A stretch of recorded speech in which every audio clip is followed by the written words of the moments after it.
The song that I'm going to sing for you this morning, I have never sung it publicly, ever. And I started writing it in 2009.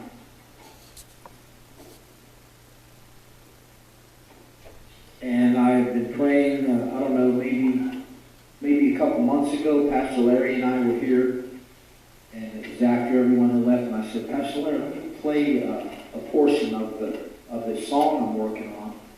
And I'm praying that I'll be able to have it done by Easter Sunday, right? So I played just the portion that I had, and Pastor Larry was like, that was awesome. That's an awesome song. So I didn't have it, I had it like maybe 1/3 of the way completed. Since 2009, I've been working on it. And on March 26th, which would be, 5 days ago, I was lying in bed. It was probably 6:30 a.m. And I do this a lot when I wake up. I just lay there and I just pray and talk to the Lord. And then I got up and I went into the living room, and we have this bookshelf that's right next to our couch in the living room. And I have a lot of my books that I like to use like daily. They're right there, so I don't have to walk all around the house trying to get them. And there's this one book that I was given as a gift last convention by Marion Frankenhauser. She's a wonderful lady. She's a great friend of my wife and our family. And she gave me this book, and it's a book of little prayers, just like one sentence for every day of the year. And she wrote it, and it's a book about prayer for when you're grieving. Her husband several years ago was killed overseas. He was in the military, and I think he was hit by a bus, and he was killed. And at that time, she said that she was really struggling to pray, but she could just say these little one-sentence prayers. So the Holy Spirit put it on her heart to write this book. So she gave me a copy of it. And it's very powerful. It's actually her second book. So I was saying to the Lord that day on the 26th, as I was laying in bed, I said, Lord, please help me get this song done. It's about you. It's for your glory. You gave it to me. Help me to finish it, Lord. So I walked out, shut the door, because Debbie and Abby were still sleeping. And I got that book off my bookshelf, and I opened it up to the 26th, right? And the short prayer was, help me get it done.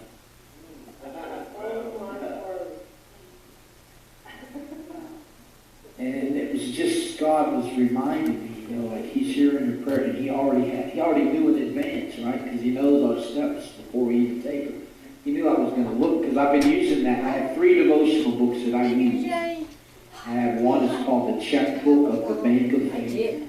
You did? It's a Spurgeon devotional that not many people know about. All right. My wife got it for me. And then there's another book called Daily Light, and it's just a category of morning and evening of scriptures in categories. So, and then I use that little prayer book. So I read that. I said, okay, Lord, I know you're hearing me. So I got my paper, and I went to the counter, the kitchen counter, and I stood there at the kitchen counter and said, all right, let's go. And I'm not exaggerating at all. Within 5, maybe 10 minutes max, I had all the lyrics completed and all the chord progression written down within 5 to 10 minutes.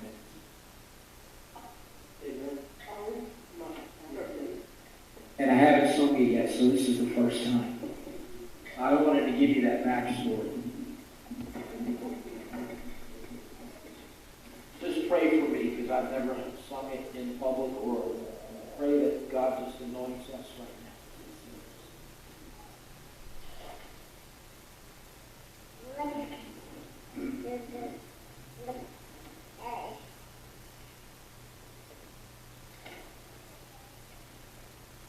I just want to say one more thing about music in the Bible. There's only two things that music is used for in the Scriptures: worship and warfare. Entertainment's is a new thing.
Amen.